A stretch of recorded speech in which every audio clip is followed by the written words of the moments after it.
अगर आपने अभी तक द ब्लैंक पेज ऑफिशियल को सब्सक्राइब नहीं किया तो सब्सक्राइब ज़रूर कर लीजिएगा और बेल आइकन को प्रेस करिएगा ताकि आपको हमारा हर नया जो एपिसोड है उसका नोटिफिकेशन मिलता रहे। रशिया और चाइना के बीच एक स्ट्रॉन्ग रिलेशन मौजूद हैं जिसको कमज़ोर करने के लिए क्या अमेरिका, क्या वेस्ट, क्या इंडिया, सब ने एड़ी चोटी का जोर लगा लिया कि लेकिन बात नहीं बनी, कुछ हुआ नहीं। गुज़िश्ता महीने फरवरी में रूसी सदर पुतिन और चाइनीज़ सदर के दरमियान बीजिंग ओलंपिक्स की ओपनिंग सेरेमनी के वक्त होने वाली मुलाकात के बाद चाइना और रूस की जो डिक्लेरेशन सामने आई थी उसमें दो बातें बड़ी ही इंपॉर्टेंट थी। एक तो नेटो के एक्सपेंशन को उन्होंने रद्द कर दिया था कि ये जो दूसरे मुल्कों को, यूक्रेन को भी उस वक्त कहा जा रहा था कि ऐड करेंगे, इस तरह करेंगे, बातें हो रही थी उस वक्त, तो उन्होंने नेटो की एक्सपेंशन को रद्द किया था। अब ये बड़ा सिग्निफिकेंट था चाइना के पर्सपेक्टिव से। क्यों चाइना के पर्सपेक्टिव से, ये मैं आपको थोड़ी देर में अभी क्लियर करता हूँ। एक तो ये बात है। दूसरा ये था कि रशिया और चाइना की पार्टनरशिप की कोई लिमिट नहीं है, ये उन्होंने ऑफिशियली कह दिया। नो लिमिट्स का लफ्ज़ उन्होंने इस्तेमाल किया कि हमारी जो पार्टनरशिप है रशियंस और चाइनीज़ की, इसकी कोई लिमिट नहीं। इसका मतलब है कि ये हर जगह है, ये स्पेस के मैदान में भी है, ये डिफेंस से लेकर फॉरेन रिलेशंस तक हर जगह पर दोनों मिलके साथ में मिलके काम कर रहे हैं हर जगह पे। लास्ट मंथ ही उन्होंने ये अनाउंस किया ना, कोई ज़्यादा पुरानी बात नहीं है। अब सवाल ये पैदा हो रहा है, ये नो लिमिट वाली बात की ना कि हमारी पार्टनरशिप की कोई लिमिट नहीं है, इसका मतलब है बहुत ही डीप है। तो सवाल ये पैदा हो रहा है कि क्या चाइना को पहले से ही पता था कि रशिया यूक्रेन पे हमला करने जा रहा है? ये जो ऐलान हुआ है ना रूसी और चीनियों का कि our partnership has no limits, तो क्या चाइना को पता था रूस की वॉर स्ट्रेटेजी क्या है? उनको पता था? It's $1 million question. क्योंकि अगर ये बात कंफर्म होती है कि चाइना का ग्रीन सिग्नल था रशिया को, तो फिर तो नेटो और अमेरिका मजीद केयरफुल होंगे ना कि टेंशन्स यूक्रेन तक इस लेवल पर रहें तो बेहतर है, आगे ना बढ़ें, वरना तो फिर बहुत बड़े लेवल पर ये गड़बड़ शुरू हो जाएगी। वेस्ट में माना जा रहा है कि चाइना मुकम्मल तौर पर ऑन बोर्ड था। अमेरिका में और वेस्ट में ये सोच पैदा हो चुकी है कि मुकम्मल तौर पर चाइना ऑन बोर्ड था। रूस के यूक्रेन पे इन्वेजन को लेकर चाइना को ना सिर्फ ये कि पता था, बल्कि चाइना ने इस जंग की डेट भी तब्दील करवाई थी। अब ये बड़ी ही सिग्निफिकेंट बात है कि डेट चाइना ने तब्दील कराई थी। पहले वेस्ट वाले कह रहे हैं पहले ये जंग जनवरी के एंड में या फरवरी के शुरू में होने जा रही थी, लेकिन चाइना के अंदर उस वक्त विंटर ओलंपिक्स जारी थे, तो चाइना ने रूस से कहा कि पार्टनर इसकी ना आप ज़रा टाइमिंग तब्दील करें।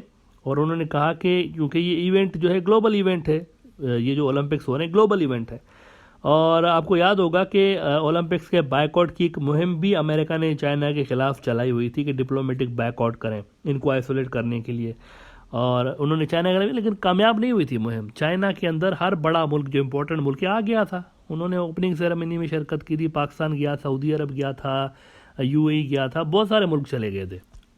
तो अमेरिका को कामयाबी हासिल नहीं हुई थी। तब तो चाइना के ही कहने पे रशिया ने अपनी वॉर स्ट्रेटजी तब्दील की और बीजिंग ओलंपिक्स के ख़त्म होने का उन्होंने इंतज़ार किया और उसके बाद का टाइम उन्होंने सिलेक्ट किया यूक्रेन पे चढ़ाई के लिए। वेस्ट और अमेरिका में अब ये बातें होने लगी हैं, ये नया इंकिशाफ हुआ है कि ये दोनों ऑन बोर्ड थे। यूक्रेन ने जब नेटो के साथ मिलिट्री ड्रिल्स की थी ना, ये बात याद रखें आप, ये जो हमला हुआ है अचानक से नहीं हुआ, ये गुज़िश्ता साल ही रशियन ने डिसाइड कर दिया था कि we have no other option, we have to take them on, Ukraine वालों को। जब यूक्रेन ने गुज़िश्ता साल नेटो की मिलिट्री ड्रिल्स की थी ना नेटो के साथ मिलकर, और जब उन्होंने नेटो का मेंबर बनने के लिए अटैम्प्ट शुरू किए प्रॉपरली, तभी रशियन ने कहा था कि इनको सबक सिखाएंगे। अमेरिका का एक बहुत बड़ा न्यूज़ आउटलेट है द न्यूयॉर्क टाइम्स, अब ये दुनिया के चंद बड़े न्यूज़ आउटलेट्स में से एक है, ये लिख रहे हैं कि China asked Russia to delay Ukraine war until after Olympics, US officials से। वो कह रहे हैं कि चाइना पहले ही जानता था कि क्या होने वाला है। अलबत्ता चाइनीज़ ने इसके ऊपर कहा है, उनके ऑफिशियल्स ने, कि ये तो सारे के सारे तुक्के मारे जा रहे हैं, ये बेसलेस एलिगेशन है, ऐसी कोई बात नहीं, एविडेंस नहीं है इसका। अमेरिकन लेकिन कह रहे हैं कि अगर आप डेट्स को ही देखें ना, डेट्स पर फोकस करें, आपको सारा गेम समझ में आएगा। अमेरिकन कह रहे हैं कि देखें 20 फरवरी को चाइना ने बीजिंग ओलंपिक्स की क्लोजिंग सेरेमनी रखी थी 20 फरवरी को, और फिर इसके अगले ही रोज़ 21 फरवरी को पुतिन ने अपनी रशियन फोर्सेस को कहा कि घुस जाओ दम्बास के अंदर, यूक्रेन में दम्बास के इलाके में घुस जाओ। वो घुस गए 21 फरवरी को, एक ही दिन के बाद। उधर ओलंपिक ख़त्म हुई, इधर 21 फरवरी को ये हो गया। और फिर अमेरिकन कह रहे हैं कि आप देखें 24 फरवरी तक, 24 फरवरी तक रशियंस ने यूक्रेन पर फुल स्केल इन्वेजन शुरू भी कर दी थी। इसीलिए वो कह रहे हैं कि चाइना को पता था और चाइना ऑन बोर्ड था पूरी तरह से। अच्छा, वैसे ये बात नोट करें कि इमरान खान की जो रशिया विजिट है ना, वो भी यूँ महसूस हो रहा है कि वो भी उस हिसाब से वेल कैलकुलेटेड थी, अगर आप डेट्स पर नज़र रखेंगे तो।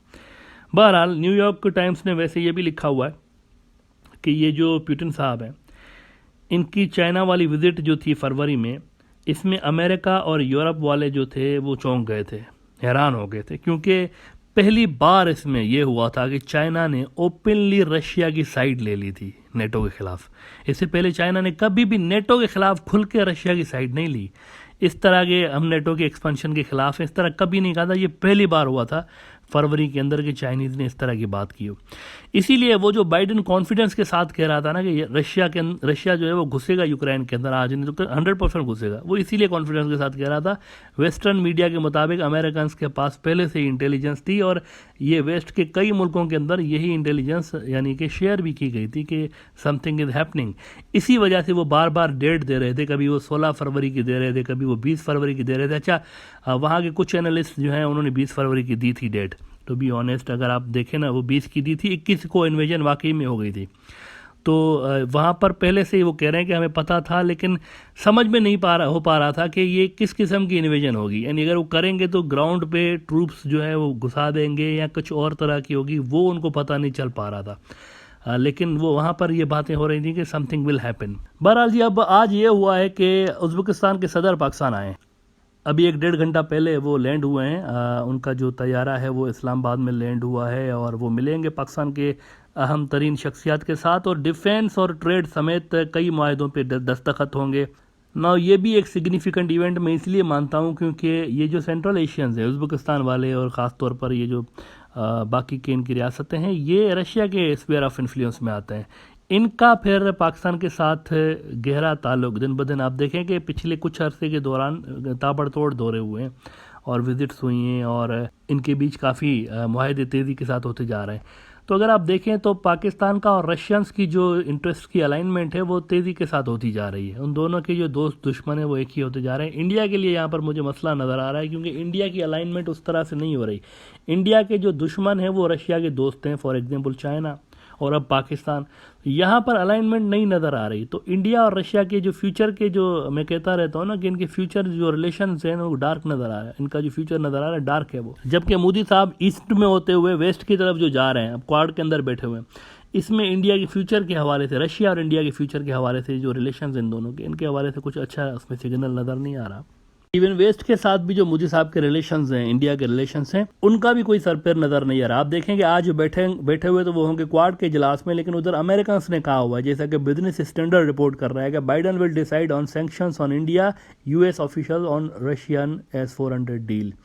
वो कह रहे हैं अभी सैंक्शंस जो इंडिया के ऊपर लगने थे रशिया से S-400 लेने वाले, उसका वेवर कोई नहीं मिला उनको। अभी बाइडन ने डिसाइड करना है कि उनको सैंक्शंस कब लगाने हैं इंडिया के ऊपर। तो वहाँ पर भी इंडिया नज़र नहीं आ रहा है स्ट्रॉन्ग पोजीशन में वेस्ट के अंदर भी।